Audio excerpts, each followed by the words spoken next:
জলের মধ্যে আমি কোথায় যাচ্ছি এটাই ভাবছো তো? দাঁড়াও দাঁড়াও, সবই বলবো আস্তে আস্তে। আগে বলো কেমন আছো তোমরা সবাই? চলে আসলাম আজকে আবারও একটা নতুন মিনি ব্লগ নিয়ে।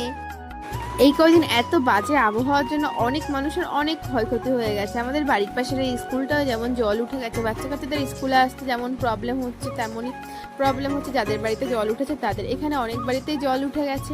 আর আমার বোন প্রতিদিন স্কুল থেকে বাড়ি যাওয়ার পরে আমাকে বলতো, দিদি চলো আমার স্কুল মাঠে দেখবি কত জল, কিন্তু আমার সময়ের অভাবে আসাই হচ্ছিল না। দেখে এত খারাপ লাগছিল আসার পরে।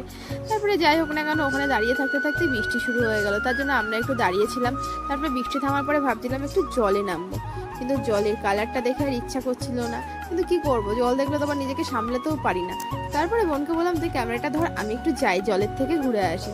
তারপরে জলে গিয়ে আবার দেখি বৃষ্টি নামছে। তারপরে আর রিস্ক নিলাম না, কারণ এখন বৃষ্টি গায়ে লাগলেই জ্বর আসছে। তার জন্য বললাম যে চল বাড়ি চল, আর দরকার নেই, অনেক জল দেখেছি, তাই এবার বাড়ি যাওয়া যায়।